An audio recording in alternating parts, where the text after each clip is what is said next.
ওমা, মাগো, তোমরা আমায় দেখতে পাচ্ছ? আমি আছি সেই আগের মতোই, তোমাদের অনেক কাছে। জানো মা, ওরা আমায় কষ্ট দিয়েছে খুব। টেনে হিঁচড়ে কামড়ে ছিঁড়ে ফালা ফালা করে দিয়েছে মুখ। শরীরের সব ব্যথা যন্ত্রণা কষ্ট রক্ত হয়ে বেরিয়েছে চোখ দিয়ে। দেখে ওরা নেচেছে হেসেছে উল্লাসে মেতে গিয়ে। এই দেখো মা, এখন আমি করছি না আর চিৎকার। সব ব্যথা থেমে গেছে, সব দাগ হয়ে গেছে পরিষ্কার। সেদিন রাতে খুব ক্লান্ত ছিলাম, 36 ঘন্টা কাজ করে।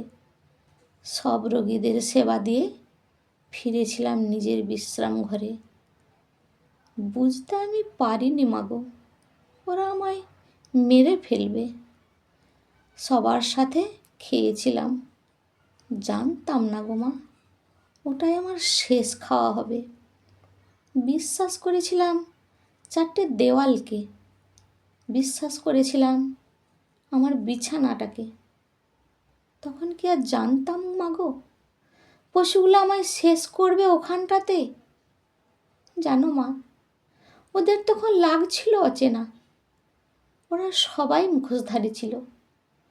নারীত্বের লজ্জা, শালীনতা, স্বাধীনতা এক লহমায় ধুলোয় লুটিয়ে দিল। চিৎকার করে কাঁদতে চেয়েছিলাম, বলতে চাইলাম, আমায় বাঁচতে দাও।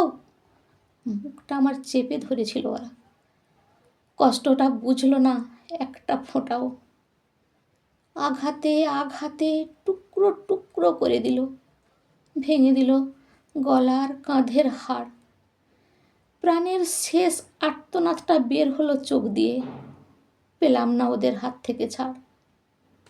তোমরা কষ্ট পেও না আর।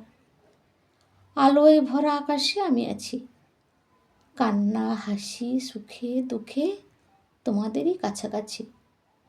এখন আমি হালকা বাতাসে ভাসছি। ঘুম নেই, খিদে নেই, চির শান্তি আমাতে।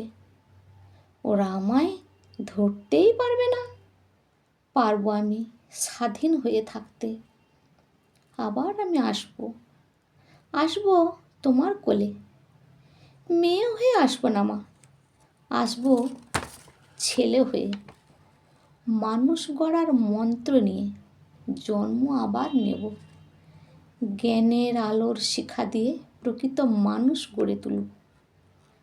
পূব আকাশে হালকা আলো, রাত্রি এবার ঘুচবে।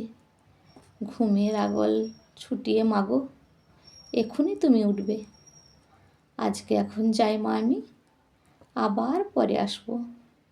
ঘুমের দেশে পাড়ি দিলে স্বপ্নে আবার ফিরব।